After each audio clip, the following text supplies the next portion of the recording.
Hello everyone, welcome back to my YouTube channel English with Pooch. So I surmise that everyone are doing exceptionally good. Today I'm really ecstatic because I'm going to be unveiling the clandestine insight of how to improve your fluency in English. So without any further preamble, let's dive in.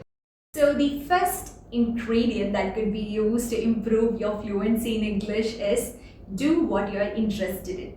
So usually I have said most of my videos like listening, speaking, reading and writing, that is LSRW, is very effective to improve your fluency in English. But what I want to say that during your initial stage it's very arduous because listening, speaking and reading, writing is a long process. So you could do it if you are interested, but if you are forcing yourself to do it, it will never work. So pick any one of these skills. For me, it's like I was more interested in listening. So though I'm a person who is into travel blogs and food blogs, I just chose few YouTube channels that are good in pronunciation as well as in content. So just by choosing, while I travel and while I just be like idle, I will just watch. So I used to feel interested. The same way I used to also gain knowledge in pronunciation and vocabulary and all of that through the video. So it's not really possible during the initial stage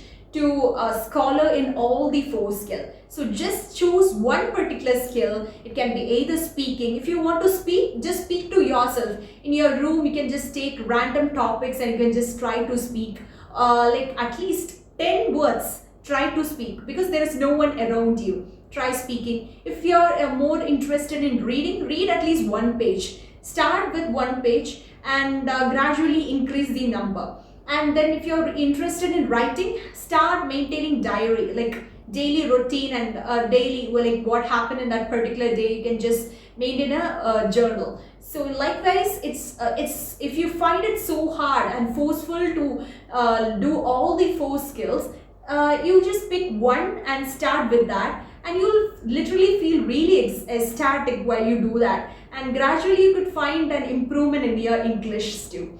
So the second tip is love the process than forcing. So I have seen so many people, not many, few people who consider that this is a language meant for intellectual. Even if you try speaking, they would just mock at you, and it's because of the just a perception. People try hard to learn this particular language. If you consider this as same as your native language, things would work out very well. Though it's being used everywhere, that is professional and non-professional field, it is not considered to be an arduous language. So native language was learned subconsciously. This is a language you learn consciously. That's why you find it difficult. And by the way, though you use that particular language and though you compel yourself just because you have to attend interview, you find it hard. But if you love the process, surely things will work out. So before developing an interest, if you try thinking in English, it would be very effective. Like if you wanted to convey something in your native language, just for a second, try, like if you can, you don't translate, because translating an English like native language into English would leave into messy grammatical structure and all of that. Just try to think, like if I want to ask like a cup of tea to your mother, like what do you say in English? Try thinking in English while you're free, and it's very effective. Especially I would say I have heard from my grandpa that though he had an attractive like an attraction towards English language, he have tried thinking in English and that have made him become more eloquent in English. So the next thing is recording. If you find some sort of person who support you, can just hand over the camera and I'll like take videos. Maybe the takes may go on, but as days goes on, while you just go back to the old videos, you will be very proud that you have improved yourself. And so recording just by taking random topics is very effective. If you just try, you just let me know in the comment section. So the next tip is, so considering what would others tell. So if you are in an environment where everyone are very fluent in English, you used to feel very hard, especially if you are a person who takes English as a second language. I've felt it several times. So what you have to do is you have to try speaking. Just switching into your native language just because it's more comfortable, it will never work. You have to overcome those sort of scenarios.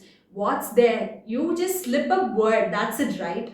So the next and the final tip is key points. So for me, it's like if I wanted to take a YouTube video, I used to have key points in my mind. Based upon that, I will just start speaking. Likewise, if you are taking part in a competition or something like that, try to avoid as much as possible having notes in your hand, because you will be just dependent on it. If you feel like you are off struck in a moment, you will be like totally stranded. So in order to avoid those sort of situations, you have to train yourself to keep key points in your mind. Especially in examination, while you wanted to take notes, you used to take key points, right? In the same way, if you wanted to speak on a particular topic, have key points, very short points. Just by keeping that in your mind, you can just speak it out. So these are the keys that you could use to eloquently become an English speaker. So if you felt it very helpful, do implement in your routine, and just comment me telling if you have improved your English fluency. So for more updates, stay tuned to my channel just by clicking over the subscribe button. Thank you.